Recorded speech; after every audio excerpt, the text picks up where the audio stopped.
Dahulu kala, di Pulau Sumbawa, Nusa Tenggara Barat, ada sebuah kerajaan yang dipimpin oleh seorang datu atau raja. Raja tersebut diberi gelar Datu Samawa. Sang raja memiliki seorang anak perempuan yang sangat cantik jelita. Namanya Putri Lala Intan Bulaeng. Putri Lala tak hanya memiliki paras yang cantik, namun Putri Lala juga dikenal ramah dengan orang sekitar. Hingga pada suatu hari, Putri Lala tiba-tiba terjangkit sebuah penyakit yang sangat aneh. Kenapa ini? Apa yang terjadi dengan kulitku? Ayahanda, ibunda. Mendengar jeritan sang putri, para dayang kemudian bergegas menuju sumber suara sang putri. Ada apa dengan kulitmu, Putri? Aku tidak tahu.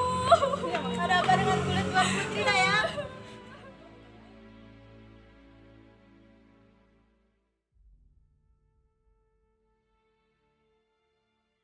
Ada apa, wahai Dayang? Ada yang terjadi dengan Tuan Putri yang mulia. Apa yang terjadi dengan putriku, wahai Dayang?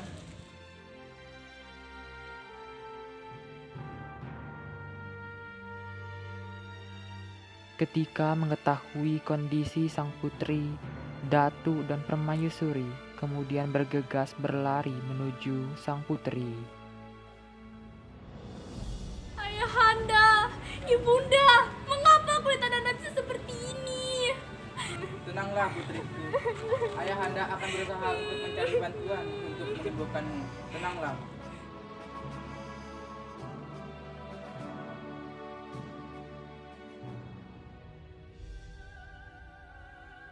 Sang raja telah berusaha untuk menyelamatkan putrinya, namun semua usaha yang dilakukannya belum membuahkan hasil.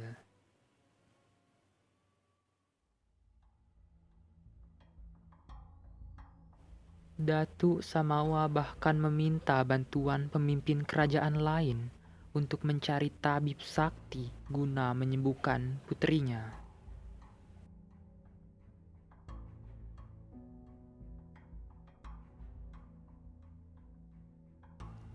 Sayangnya, lagi-lagi usaha mereka menemui jalan buntu.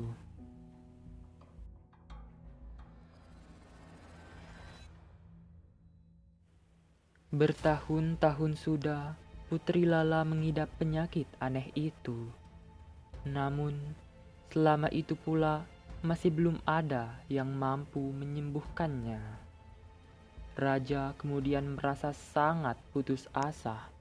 Terlebih lagi, ia juga tak tega melihat kondisi istrinya yang setiap hari menangis meratapi kondisi anaknya.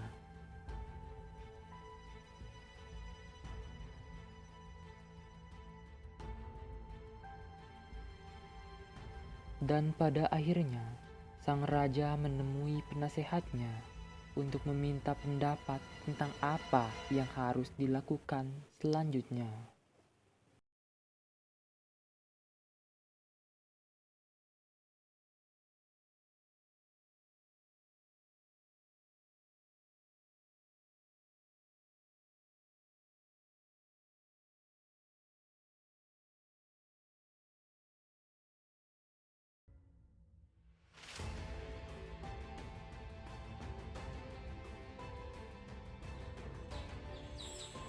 Panglima.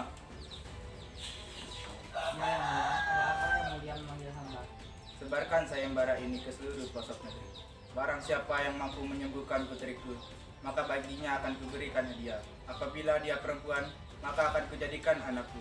Dan apabila dia laki-laki, maka akan kujadikan dia menantu. Sebarkan sayembara ini. Baik yang mulia, akan saya kerjakan.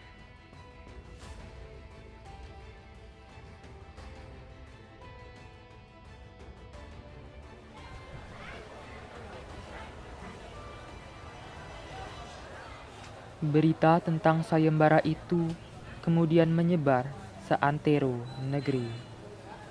Tawaran dari isi sayembara tersebut cukup membuat tergiur warga yang mendengarnya untuk coba menyembuhkan sang putri.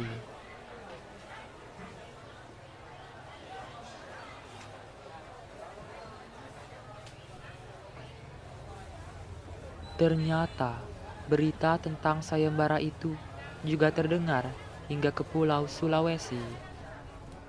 Para tabib sakti yang datang memang kebanyakan berasal dari tempat jauh. Mereka mengerahkan semua kemampuannya untuk mengobati sang putri. Sayangnya, tak ada satupun yang berhasil. Raja merasa sangat sedih, akan tetapi ia masih berharap ada keajaiban yang akan menyelamatkan putrinya. Hingga pada suatu hari, ada seorang kakek tua yang sudah rentan bernama Daeng Paringgi. Ia datang dari ujung pandang untuk mengikuti sayembara. Meski jalannya sudah susah dan menggunakan tongkat, akan tetapi hal tersebut tak menggoyahkan niatnya untuk mengikuti sayembara.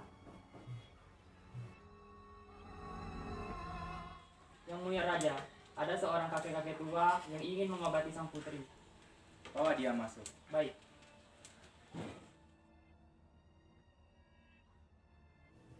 Saat bertemu dengan raja, Daeng Paringgi kemudian menjelaskan maksud dan tujuannya datang ke istana. Di lain sisi, sang ratu menemui putrinya. Sang ratu sangat bersedih melihat kondisi anaknya. Singkat cerita, sang ratu kemudian mengajak anaknya untuk menghadap kepada Datu Samawa, yaitu ayahnya.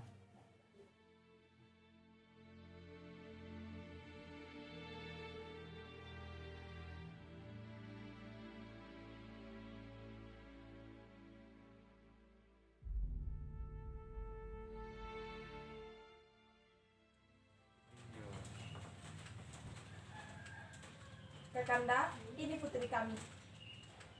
Putriku, ayahanda ingin memberitahukan kepadamu bahwa kakek ini akan mencoba menyembuhkanmu. Apakah engkau bersedia? Demi penyakit yang Ananda derita, Ananda bersedia melakukannya. Apakah engkau benar-benar bersedia?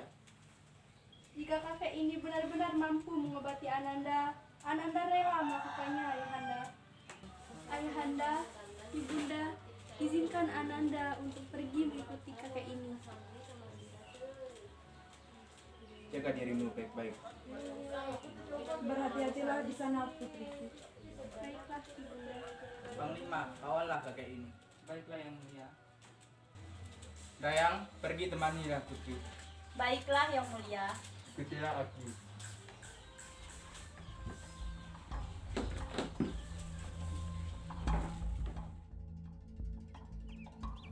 Kemudian sang kakek membawa putri menelusuri hutan Aiawak untuk diobati.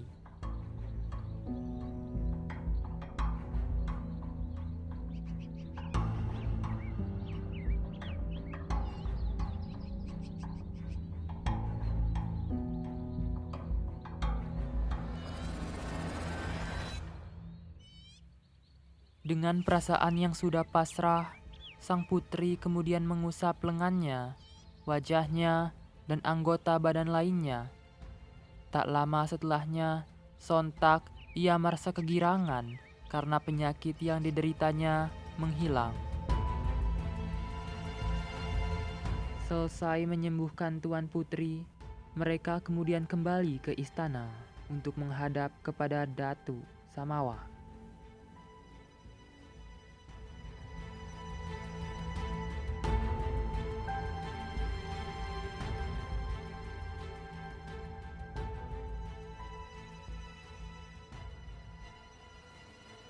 Sang Datu dan Permaisuri sangat bahagia melihat kondisi anaknya yang sudah sembuh dari penyakitnya.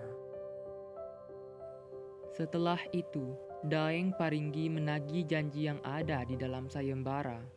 Akan tetapi, Datu Samawa mengkhianatinya karena melihat kondisi sang Daeng yang sudah rentan.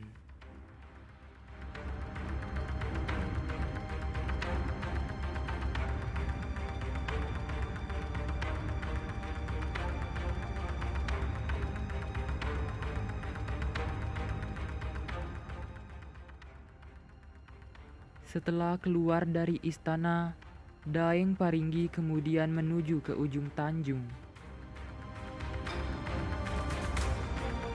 Saat berada di pesisir pantai, sontak Daeng kemudian berubah menjadi pemuda yang sangat tampan.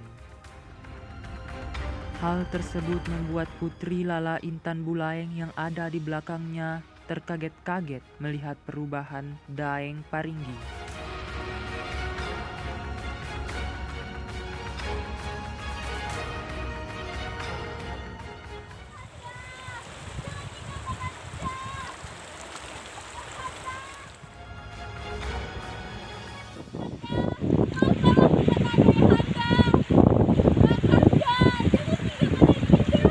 Maaf Bunda, keputusanku sudah bulat untuk meninggalkan kerajaan ini dan pulang ke kampungku menuju ujung pandang.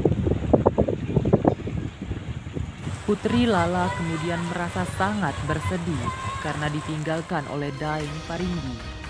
Tanpa sadar, sang putri berlari mengejar Daeng Paringgi hingga sampai ke tengah laut.